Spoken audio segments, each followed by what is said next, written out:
Welcome back to Showbiz Insider, your entertainment news roundup. So our standout fashion features from last year focus on the industry celebration, which was fashion forward. It really proved with both season 3 and 4 that it's driving the entire fashion industry in the region forward.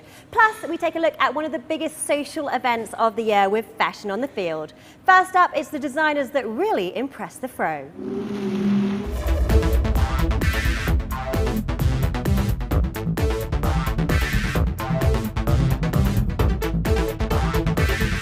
Fashion Forward is the fashion platform for Dubai and the Middle East. A fashion movement of outstanding regional designers who are propelling the scene forward in a really progressive way. What do you see happening in the fashion industry here in Dubai?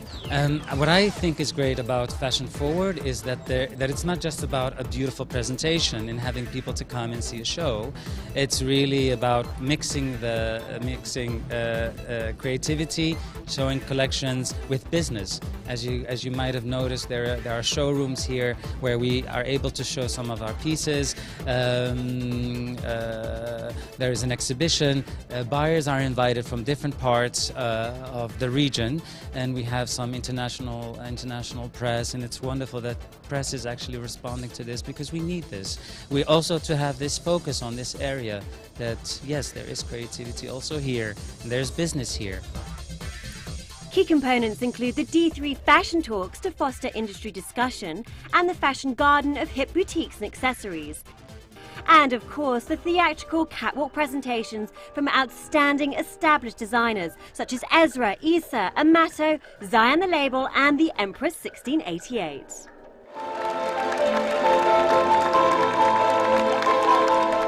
The gorgeous Golkar brothers originally created their brand on luxury menswear, but this season it was the women's immaculately tailored trenches, stunning cape jackets and seductive accessories which had the fash pack drooling. Inspired by the relationship of Victoria and Albert, they gave fall winter an aristocratic touch. Tell me, what defines the collection this season?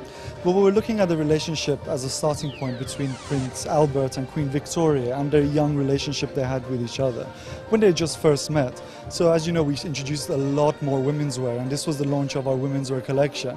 So looking at the dynamics between that couple, we translated it between the dynamics of our menswear to our women's wear. So we started at that for our inspiration. Winter wonderlands and fairy tales go hand in glove, and Zayan Gandor's latest collection is driven by the renegade princess marching towards her own destiny. Where better to get romantic inspiration than the 1990s classic film Pretty Woman? Zayan, wonderful to have you on the show again. Congratulations on another gorgeous collection. I always look forward to your work so much because it's just so fun, it's so flirty, it's so feminine, and this year it was all about Pretty Woman. Correct. Why this concept now? I'm in love with the movie. I think every girl, growing up, we loved watching Julia Roberts and her outfits and the progression of her outfits. I always stopped when she said, "I want the fairy tale." I want the fairy tales means a lot of things, differently probably in the movie, but in my collection, or really how I interpret it in my life, is that you go after what you really want to do. You go after and create your own fairy tale. This is really the message behind all of my collections. It's the motto that I live by. So, and I always say to girls who love fashion, as they always ask, and I definitely encourage them to go after their dreams.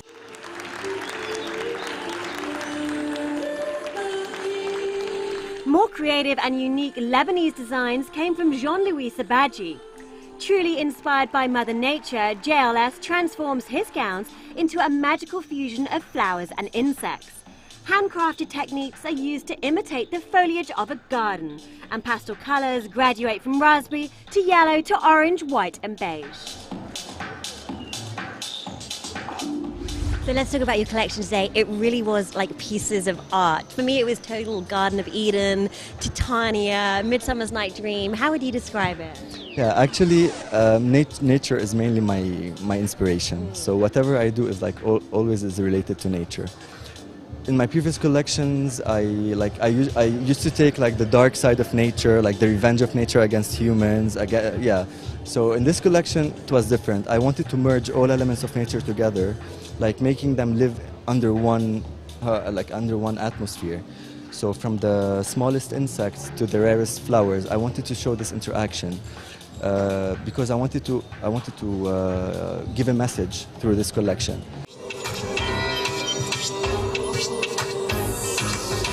This season's runways closed with the outstanding haute couture and Indian-inspired designs from world-renowned Filipino designer Fern One. Amato's signature style uses a mix of rich textures and lavish materials, with an emphasis on luxurious detailing and embellishment. Amato is all drama. It's all about theater. I want the people who's watching my show to experience. The experience is very important for me, to let them know my world, to let them feel my world. And what is your world? Because I know I've talked to you before and you've always said that Tim Burton... It's all about India, and India is mystery, it's enchanting, it's wisdom. Now, I know you've got so many celebrity clientele. Who are you working with at the moment? I don't have the liberty to talk about it because it's like a secret. Jennifer Lopez? Yes, maybe. Secret or not, Amato does boast a long list of celeb clients, including Heidi Klum, Katy Perry, Nicki Minaj, Shakira, Nicole Scherzinger and Amber Rose.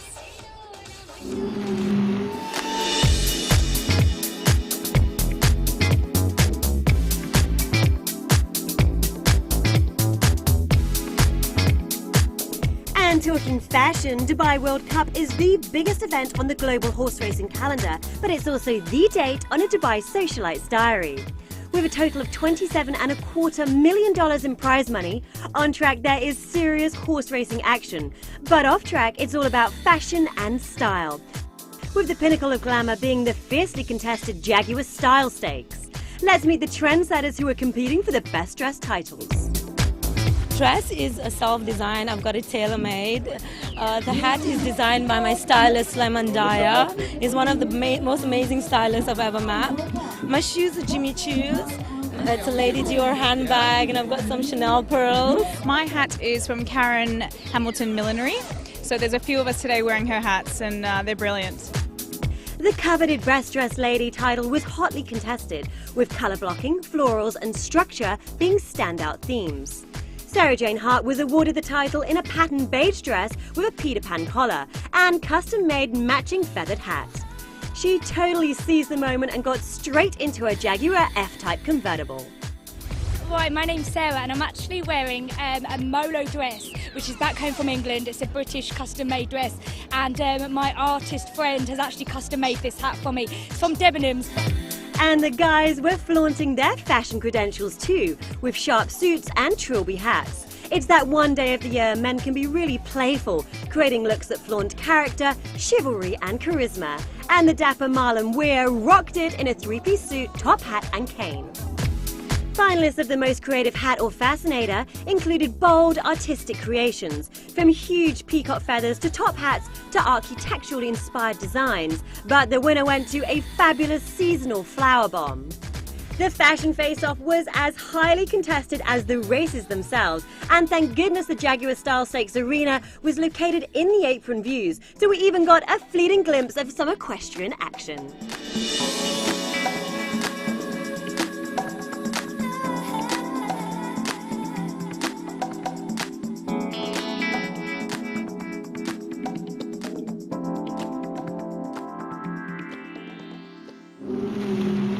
So that was your annual fashion fix and the biggest designers in the UAE. Next up, stay with us for musical megastars across the Emirates.